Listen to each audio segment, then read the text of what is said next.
C'est ce moment où, en tant que praticien, on sait qu'on a réussi d'une certaine manière à capter l'attention de la personne pour pouvoir amener des suggestions qui vont nous permettre de l'emmener progressivement en transe.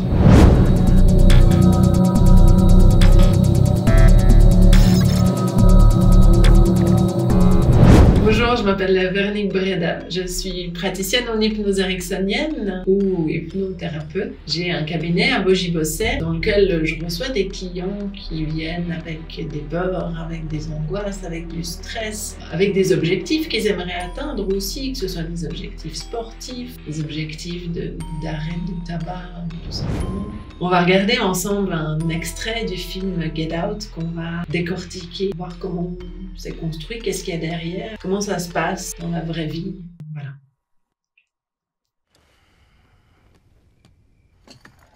Bien. Tu es confortablement installé? C'est parfait, merci. Tant mieux.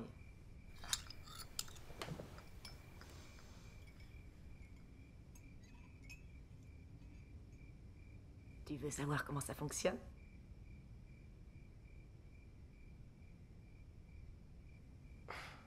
Je crois savoir que vous prenez une montre et vous la faites tournoyer devant les yeux.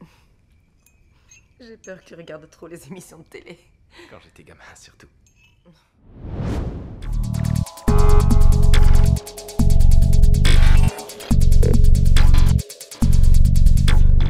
Alors oui, les silences, ça peut être voulu. Ça permet en quelque sorte, quand on met des silences comme ça, de mettre quelque chose en suspension, comme pour capter l'attention du client en face. Parce que si c'est un flot continu comme ça de paroles, la personne au bout d'un moment, elle va partir dans ses pensées, ou tout ailleurs. Mais le fait de laisser à certains moments des silences, ça permet à nouveau de recapter l'attention qu'à la personne en face, de dire « Attends, il se passe un truc là, qu'est-ce qui se passe ?» Après, ce qui est important, c'est d'être au départ dans le même rythme que la personne en face. Si la personne, elle arrive, elle est surexcitée puis elle parle très vite, il va falloir que nous, en tant que praticiens, on se mette dans la même énergie. Donc, il peut y avoir plusieurs objectifs à mettre des silences.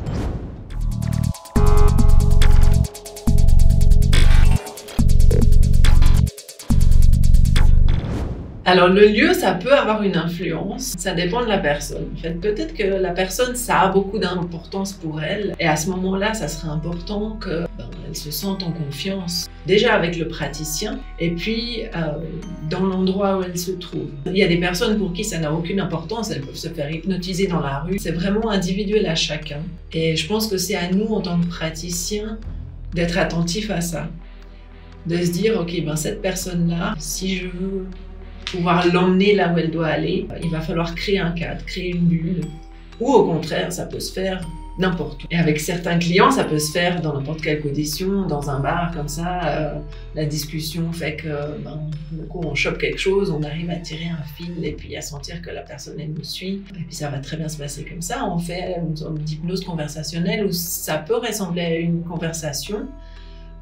Et nous, en tant que praticiens, on vient mettre des suggestions pour que la personne, progressivement, elle rentre dans un état de transe hypnotique, les yeux ouverts, sans même vraiment s'en rendre compte. Et puis d'autres personnes, elles ont besoin d'une sorte de cocon, de la chaleur d'un cabinet, d'un certain nombre de séances avec le praticien pour être en confiance.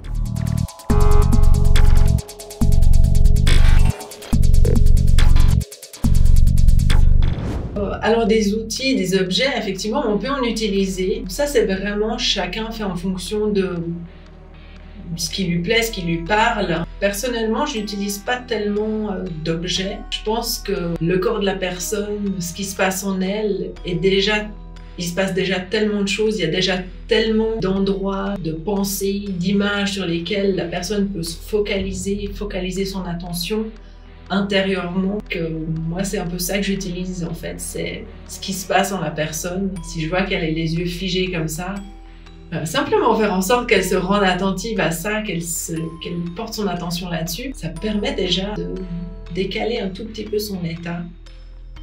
Et puis progressivement, comme ça, elle peut rentrer en transe sans même avoir besoin d'un objet. Enfin, c'est vraiment personnel, je dirais. Je comprends tout à fait qu'il y ait des gens qui utilisent des pendules. C'est pas mon cas, en tout cas pas pour l'instant. Maintenant, j'aime bien changer et puis varier, donc peut-être qu'un jour, ça sera le cas. Il nous arrive parfois d'utiliser un point focal pour guider le patient et l'amener à un état de suggestibilité accrue. Un état de suggestibilité accrue. Tout à fait.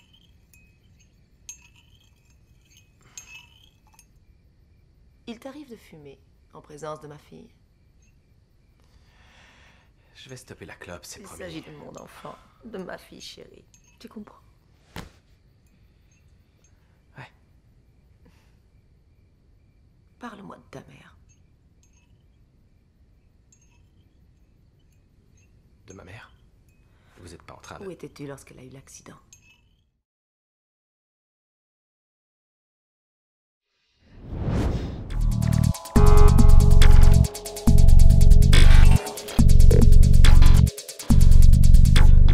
Quand elle parle de point focal, c'est pour dire à la personne qu'elle va focaliser son attention sur un point en particulier. Ça peut être un point visuel, comme on parlait du pendule tout à l'heure, mais ça peut aussi être une sensation dans le corps, un bruit, ou se focaliser sur les silences entre les mots par exemple. Quand on se focalise, on n'est plus tout à fait dans le même état qu'on est traditionnellement, où on est un peu attentif à tout ce qui nous arrive.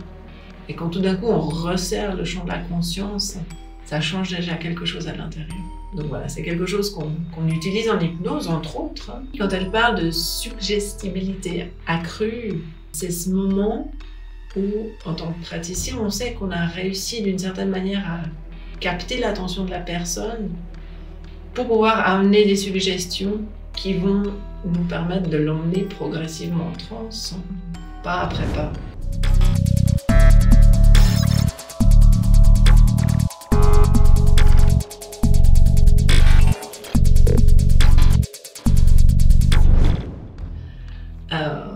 Alors ça peut avoir une influence, on peut justement permettre à quelqu'un de rentrer en transe avec des bruits, des sons. En général, quand on est en séance et puis que tout d'un coup il y a un bruit extérieur qui vient comme un cheveu sur la soupe, on essaye de l'utiliser et de l'intégrer comme si tout était normal et que ça faisait entre guillemets partie de la séance. Donc on est vraiment opportuniste, on se saisit de tout ce qui se passe et puis on le ratifie. Ça veut dire, un terme un peu technique, c'est pour dire on s'en sert, on valide le fait qu'il est là. Donc la personne intérieurement, elle va se dire ah bah oui, en effet, c'est juste.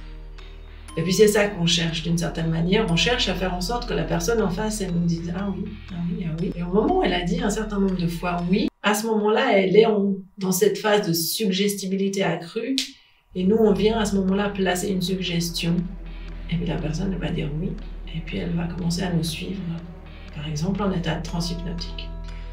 En fait, là, le son de la cuillère dans la tasse, elle détourne d'une certaine manière l'attention de la personne avec sa cuillère qui fait ce petit bruit dans la tasse, qui est assez insupportable d'ailleurs, comme pour pouvoir amener des suggestions un peu plus facilement. C'est ce que j'ai l'impression dans cet extrait-là.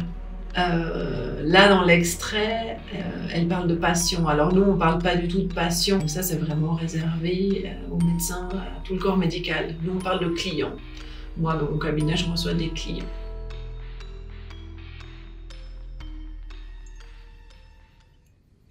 De ma mère? Vous n'êtes pas en train de... Où étais-tu lorsqu'elle a eu l'accident?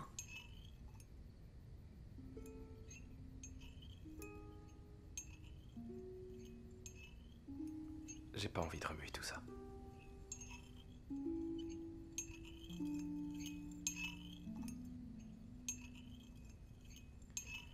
Chez moi, je regardais la télévision. Tu entends la télévision? Ou entends-tu autre chose? La pluie. La pluie, il pleuvait ce jour-là. Ouais. Tu entends la pluie?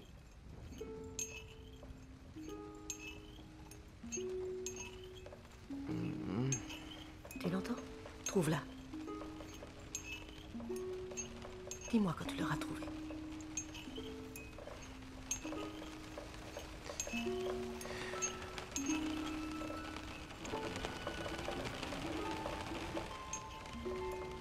Regarde-moi, Chris, s'il te plaît. Je l'ai trouvée. Où était ta mère?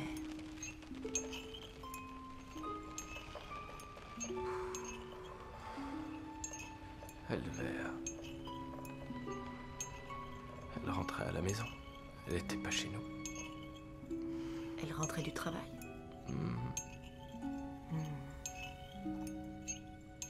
Et qu'est-ce que tu as fait?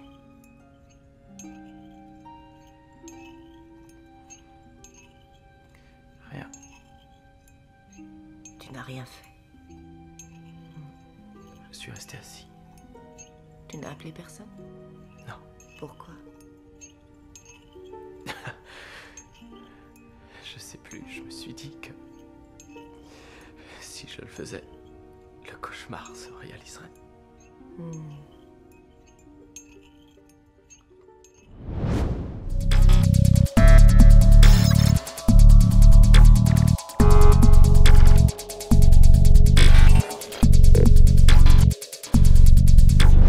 Oui, ça c'est des choses qu'on fait aussi bien dans le passé que dans le futur, selon ce que la personne désire. Par exemple, un sportif qui aurait un objectif à atteindre, on va faire en sorte qu'il puisse vraiment être comme dans son corps dans le futur, au moment où il fera son exploit sportif. Mais évidemment, on le fait vivre depuis maintenant, depuis le moment présent, mais on le projette dans ce moment-là pour qu'il apprenne, pour que son corps il apprenne, pour que le mouvement il devienne fluide, pour que ce qui se dit, ce qui se passe dans ses émotions, dans son corps, dans le fonctionnement, ça puisse se faire facilement parce qu'il l'aura déjà fait 50 fois auparavant. Et puis dans le passé, on y va aussi très souvent parce qu'on va pas se mentir, quand les gens ils viennent en cabinet, c'est parce qu'ils ont un trauma, ils ont du stress, ils ont des choses qui viennent probablement depuis un certain temps déjà. On le fait aussi souvent dans le passé. On fait régresser les gens, les replonger dans un moment où il y a peut-être quelques semaines, quelques mois, mais c'est peut-être aussi dans leur enfance. Et puis selon les personnes, selon leurs croyances, ça peut même être dans des vies antérieures, au moment où elles sentent qu'il y a quelque chose à dénouer. Et puis, on va retravailler là-dessus. Et que le souvenir qui vienne, que les images qui viennent, que les sensations, les bruits, tout ça soit réel ou pas finalement, il se passe quelque chose pour la personne, il se passe quelque chose dans le corps et c'est avec ça qu'on va travailler. Voilà, donc je m'appelle Véronique Breda, mon cabinet s'appelle Nature Hypnotique, vous me trouverez évidemment sur internet. Donc voilà, c'était intéressant d'analyser ensemble cet extrait du film Get Out. Voilà, à bientôt pour une séance en cabinet ou une prochaine vidéo.